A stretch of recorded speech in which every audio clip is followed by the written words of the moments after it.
There are stories so dark, so twisted, that they seem more like nightmares than real-life events. But what you are about to hear is not fiction.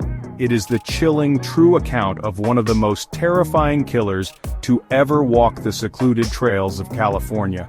He struck without warning, a shadow in the trees. Hikers never imagined that their quiet wilderness paths would become hunting grounds. And yet between 1979 and 1981, fear spread like wildfire along the coastal trails as bodies began to turn up, one after another. This is the terrifying story of the trail killer, a man whose crime shocked the nation and left behind a trail of blood, fear, and unanswered questions. His name, David Carpenter. But by the time the public learned who he was, the damage had already been done. David Carpenter was no stranger to violence. Long before he was dubbed the Trail Killer, his criminal record hinted at something darker lurking beneath the surface. Born in 1930 in San Francisco, Carpenter grew up in a strict, abusive home and showed signs of psychological distress from an early age. He was shy, socially awkward, and suffered from a severe stutter. But behind his quiet demeanor, there was a growing rage.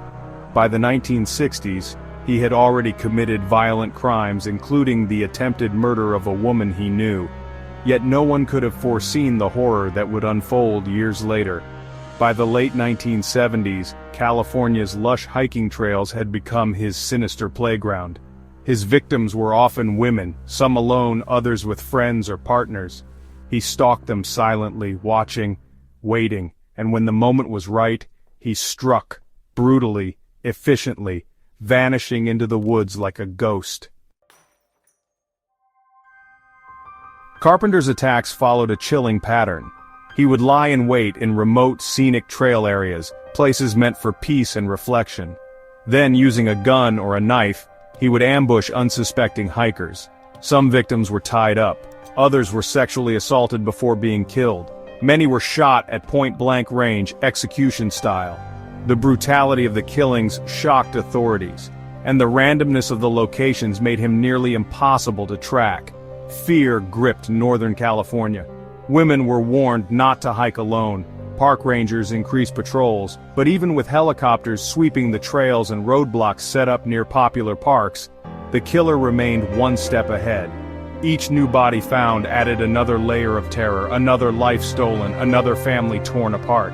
And still, no clear suspect, no fingerprints, no familiar faces, just a killer who disappeared into the trees over and over again.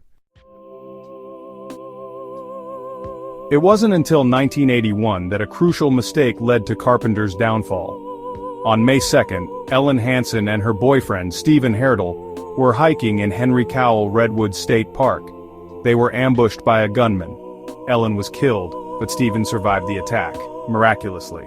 He gave police a description of the shooter. It matched previous accounts.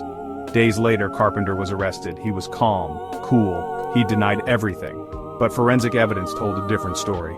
Ballistics matched bullets from the crime scenes. A .38 caliber revolver linked to Carpenter was the same type used in several murders. Police also found personal items belonging to the victims in his possession. The mask had finally been removed, and the trail killer had a name. But what really horrified investigators was how long he had eluded capture, and how many more victims he could have claimed had he not been stopped. David Carpenter was charged with multiple counts of murder, attempted murder, and sexual assault. His 1984 trial was long, graphic, and emotionally draining for the victims' families. He showed little remorse, often appearing indifferent or smug. The evidence was overwhelming. He was found guilty and sentenced to death. To this day, he remains on death row at San Quentin State Prison. But the scars he left behind have never healed. For the families, survivors, and communities who lived in fear, the trauma is everlasting. Carpenter's case is still studied by criminologists and profilers for its unique combination of psychological instability and calculated brutality. He did not kill in the heat of passion. He planned, he hunted, and he did it in places where people felt safe. That's what made him truly terrifying. The story of the trail killer is more than just a horror tale. It's a chilling reminder of how evil can hide in plain sight, even amidst the most beautiful landscapes. A reminder that sometimes monsters don't look like monsters. They look like everyone else, and they walk alongside us silently, patiently, until it's too late. If you found this story compelling, be sure to like the video, subscribe to Dark Archives, and hit the bell icon so you never miss another disturbing dive into the unknown. Until next time, stay safe and out of the shadows.